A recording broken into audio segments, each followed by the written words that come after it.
Good evening, everybody. Ooh, shadow puppets. I wasn't feeling well this morning, so I took a nap. I took a long nap, and then it's like, now it's dark.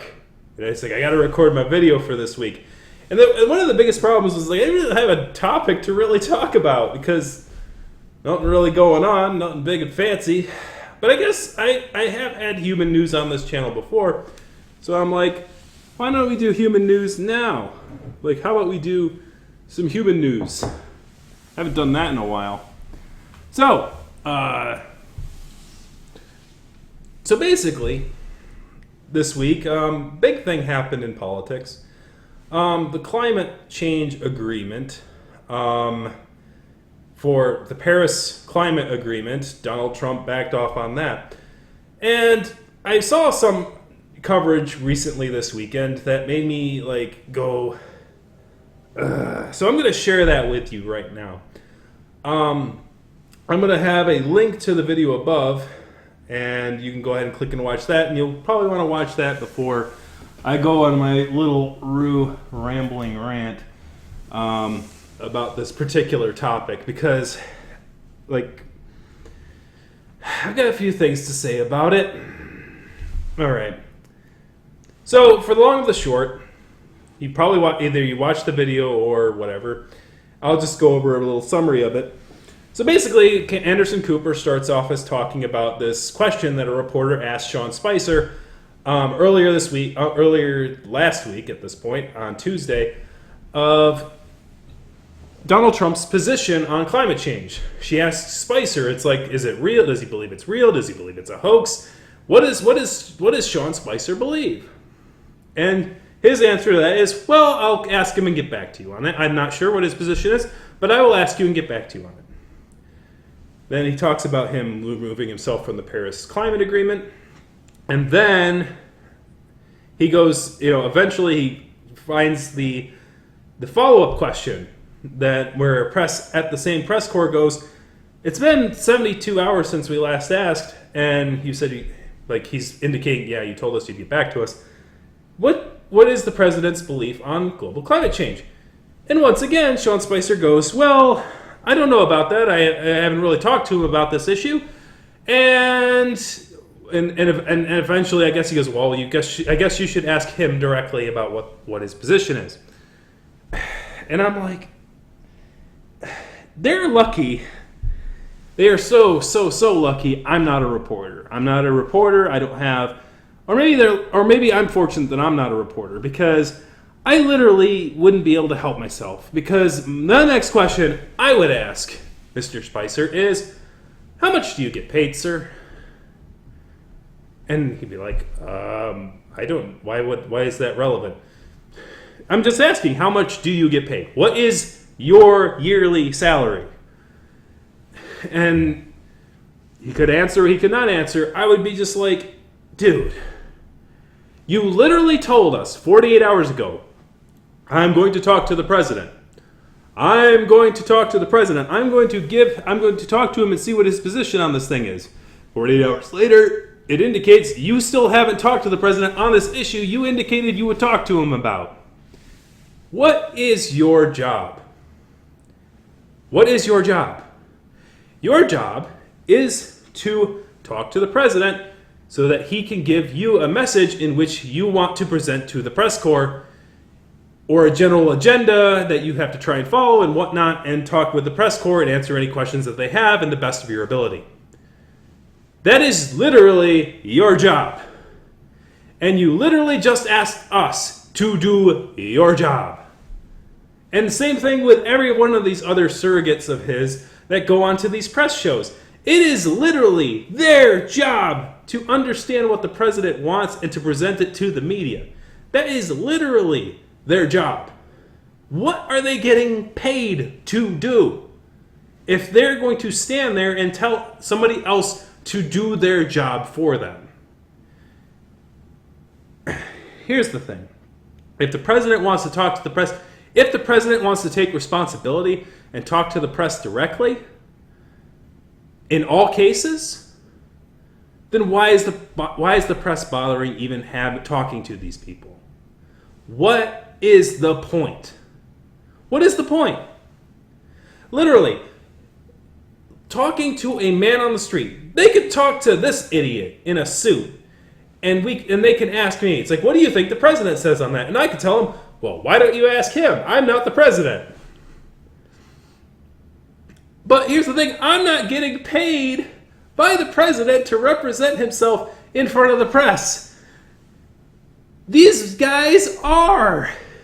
It is like, literally, we want to talk about climate. We want to talk about waste of resources. We want to talk about conserving resources. How much time, how much effort, how much energy has been spent gathering up all these press individuals to drive down to this little room in Washington, D.C. to sit there and listen to a man say, well, I don't know, why don't you ask him? Because that's your job! That's your job! Why?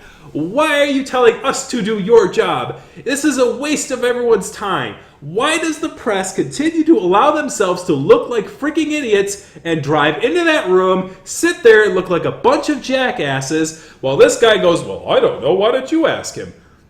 Okay, fine. We won't ask you anything anymore. Is that what you want? You don't want them asking you anything. Okay, fine. Have at it, Hoss. Here's an empty room. Try to answer all the president's questions to this empty room.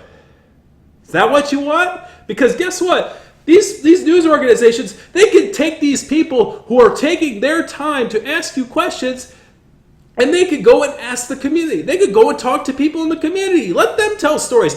Let them tell stories about how that dog across the street walked across and peed on their flowers. Because that would be less of a waste of time than this nonsense. Literally, there's more to be gained from listening to Aunt May talk about, hey, that dog across the street took a whiz on my flowers. I told that neighbor to lock their dogs up. Than to stand there and go out here, because then at least the press would be connecting with the community. Because at this point, they need to do that. Because this president is doing, these media people have lost touch with the community. Well, guess what? If you're not going to give them anything to talk about, if you're not going to give them if you're not going to answer any questions that they're taking the time to ask you, maybe it is better that they talk to the community. Maybe it is better that they don't expend resources, wasting their time, gas, and money, going to your stupid little brouhaha about a guy who doesn't want to do his job, his literal job, and talk with the press. Maybe they should do that. Maybe. I don't know.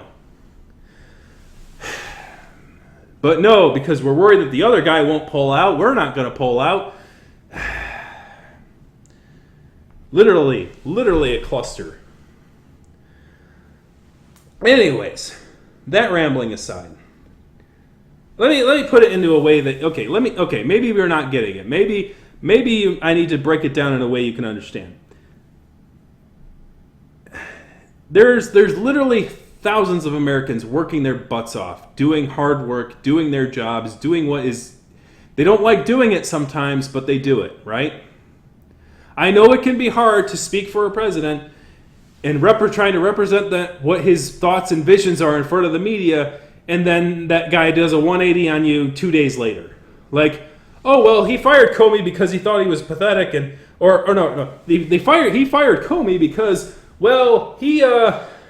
because Comey wasn't doing a good job, he was politicizing the office and blah, blah, blah, and the Attorney General gave him the advice to do it. And then 24 hours later, Mr. Trump goes on camera and goes, oh, no, I wanted to fire the guy, I just didn't like him. Oh, yeah, and it was kind of about the Russia thing, too. And it's like, the guys, they've given up. I cannot blame the surrogates for giving up, but they've given up. They're like, we can't represent this guy, we don't know what he's thinking. He doesn't communicate to us. As I said, literally, the press could waste their time talking to people on the street, and they'd get a better answer about what Donald Trump is thinking or what his actions entail or why he's doing it, as they would from talking to his surrogates. It's literally a waste of their time and resources. It's literally a dog and pony show at this point. And they continue to fall for this. Stop it. Just stop it. Just don't even go to this frickin' room. Don't even bother. Don't bother wasting the gas and resources, because you'll do more for the climate by not wasting money and going and having your trucks and cars and stuff drive and commute to this freaking room in the middle of freaking Washington, D.C., you could literally save the planet. You could do it. You could do it. You don't have to have a climate agreement. Just don't even bother talking to Washington. Just put like a freaking fence around the place and just don't even go. Just stay in your towers. You're good at doing that. I mean, come on, guys. Seriously.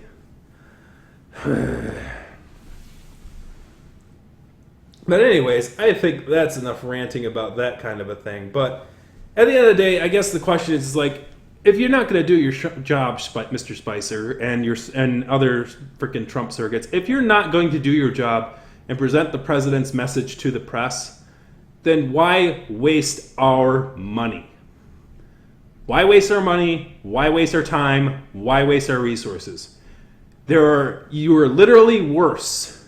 Like a lot of Republicans will go, well, those people are they're living off the government dime. They're getting these food stamps and these Medicare and these Medicaid and all this nonsense.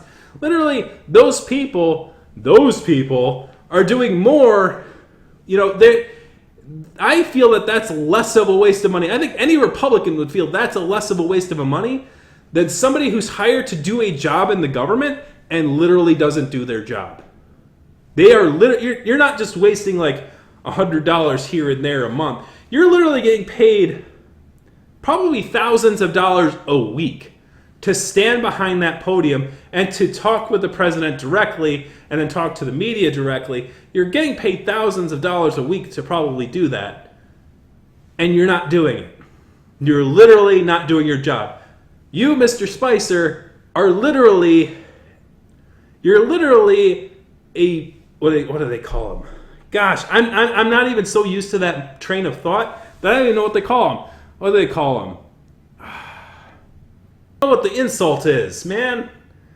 It's just like, but you are a government a moocher. You're a moocher. That's it. You're a moocher. You're a government mooch. You're literally standing there like literally with like a sign going, feed me, ask me questions. I get paid for it. I might not answer. I'm going to not answer any questions in any meaningful manner, but I'm still getting paid for it. I'm literally a government freaking benefit baby or whatever they call them. You moocher. You're a government moocher. Seriously, like, we talk about government benefit programs. Hey, poor guy off the street. How would you like to go down to Washington, stand in front of a camera for a few minutes and go take some questions from these guys in the media and then go, well, why don't you ask the president? Literally, you could take any homeless guy. Take a homeless guy off the street, put him behind that podium. Do it. Just freaking do it. Put him behind that podium and have him go, yeah, you, that person over there. What do you think the president thinks about climate change? Well, I guess you're going to have to ask him about that. But isn't it your job to ask the president about that? Well, I just get paid to stand here to take questions and give the illusion that the president really cares a crap about what you think. Or I give the illusion that I care about what the people think through you and that kind of a thing. That's literally what I was told that my job is, and I think I'm pretty good at it. I don't really think you are. Shut up. You don't know what you're talking about. You're just fake. All y'all are fake. I'm the only one being real here because I'm telling you the truth. The truth is, we don't care about any of your questions. I don't talk to the president at all. He just does whatever he does in his freaking office. Cries about his wife not being there or whatever. I don't know. There's just some weird crap going on, and it's none of my business. It's none of your business either. I'm just here to ask questions. So please, next question, whatever. Literally, dude, take any guy off the street. And I would be glad to, because, hey, at least that guy has had it rough in life, and he probably deserves a paycheck every once in a while. Mr. Spicer, I'm not sure. I'm sure he's gotten plenty of money. I'm sure he's got enough money to survive for the rest of his life. So I guess he can just ride out whatever gravy train he's on, not doing his freaking job of talking to the president, which is literally his job. I don't care. Here's the thing, guys. And ironically, this video is supposed to deal with climate change. But here's the thing. I don't care if you're a climate, if you believe in climate change or you don't believe in climate change. I think we could come together and agree that this kind of BS of a man standing behind a podium supposed to be doing his job and discussing what the president feels to the American people and his agenda and the direction he wants to take this country in, and refuses to do that job and instead asks others to do his job for him, is a waste of government resources. It's a waste of government resources. It's a waste of our time. It's a waste of our talents. It's a waste. And we should agree that waste is a bad thing. So, if the press wants to ask Mr. Spicer that question for us, I think that would be a great service. But they don't have the balls, so I guess I have to ask it. Some stupid jackass in a suit. Anyways, I'm going to get the hop out of here. Thank you very much for watching. What do you think about the Paris Climate Agreement thing? Kick that like, kick the subscribe button, kick a comment in the comment section about how you feel about this whole charade. I'm going to get the hop out of here. Thank you always very much for watching. See you later.